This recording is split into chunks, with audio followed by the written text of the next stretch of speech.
తిరిగివార్తలకు స్వాగతం. మూగజీవాలకే కాదు సామాజిక పరంగా కూడా మేలైన సేవలు అందించిన పిప్పర పశువైద్య అధికారిని బి నాగజ్యోతి అభినందనీయులని పలువురు పేర్కొన్నారు.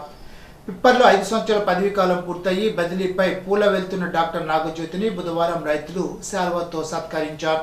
ఈ సందర్భంగా ఆమె మాట్లాడుతూ పిప్పర్లో రైతులు అన్ని వర్గాల ప్రజలు తనకు ఎంతగానో సహకరించారని వారందరికీ కృతజ్ఞతలు తెలుపుతున్నానని అన్నారు.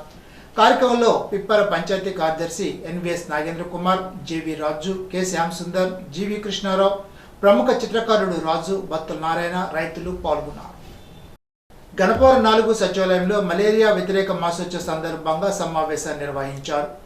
ఈ సందర్భంగా వైద్యాధికారి డాక్టర్ కమతం ఓంకార్నాథ్ మాట్లాడుతూ జ్వరం వచ్చిన వెంటనే రక్త పరీక్షలు చేయించుకోవడం మంచిదని, రక్త పరీక్షలు చేయించుకోవడం వలన మలేరియా ఉన్నది లేనిది తెలుసుకోవచ్చునని, వెంటనే తగిన చికిత్స చేయవచ్చునని తెలిపారు. ప్రతి శుక్రవారం ఇంటి పక్కల తడి లేకుండా పొడిగా ఉంచుకోవడం వల్ల దోమలు పుట్టకుండా ఉంటాయని, మలేరియా డెంగ్యూ జ్వరం రాకుండా కాపాడుకోవచ్చునని వైద్యాధికారి తెలిపారు. Community health officer J Wilson Babu మాట్లాడుతూ ప్లాస్టిక్ డబ్బాలు, కొబ్బరి చిప్పలు, టైర్లలో నీరు ఉండకుండా చూసుకోవాలని తెలిపారు. వీరవాసనం శివాలయం వీధిలో senior pyramid master Sabhavarapu Venkatrao, Kamala దంపతులు నిర్మించిన రమణ మహర్షి పిరమిడ్ ధ్యాన కేంద్రం 17వ వార్షికోత్సవ వేడుకలు ఘనంగా నిర్వహించారు. ఈ సందర్భంగా వీరవాసనం పిరమిడ్ స్పిరిచువాలిటీ సొసైటీ ధ్యానులు 2 గంటలు పిరమిడ్లో అఖండ ధ్యానం నిర్వహించారు. జిల్లా కోఆర్డినేటర్ కేవిడి ప్రసాద్ మాట్లాడుతూ అందరూ పిరమిడ్ శక్తిని వినియోగించుకోవాలని కోరారు.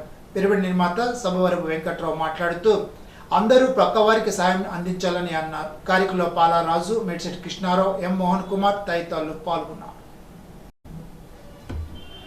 నర్సాపురం మండలం పాత నవరసపురంలో అత్తమామలు తనను వేధిస్తున్నారని బర్రె దుర్గాభవన్ ఆరోపించింది. తన ఇంట్లోకి రాకుండా తాళం వేసి బయట పడుకోబెడుతున్నారని ఆరోపించింది.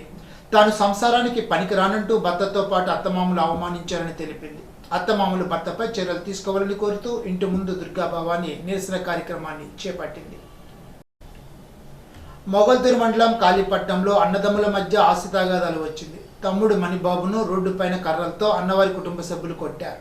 గాయపడిన మణిబాబును నర్సాపురం ఆసుపత్రికి తరలించారు. కౌరు శ్రీను, భాస్కర్, మురళి, రామకృష్ణ రంగాలను మొగల్తూరు పోలీసులు అదుపులోకి తీసుకున్నారు.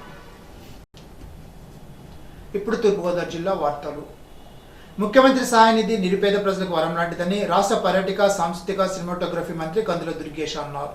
బుధవారం నిడదవోలులోని క్యాంప్ కార్యాలయంలో ఏర్పాటు చేసిన కార్యక్రమంలో మంత్రి కందుల దుర్గేష్ వివిధ కారణాలతో అనారోగ్యం బారిన పడి ఆసుపత్రిలో చికిత్స పొందుతున్న 32 మంది పేదలకు 19,92,477 రూపాయల విలువైన సీఎంఆర్ఎఫ్ చెక్కులు, ఎల్ఓసి పత్రాలను పంపిణీ చేశారు.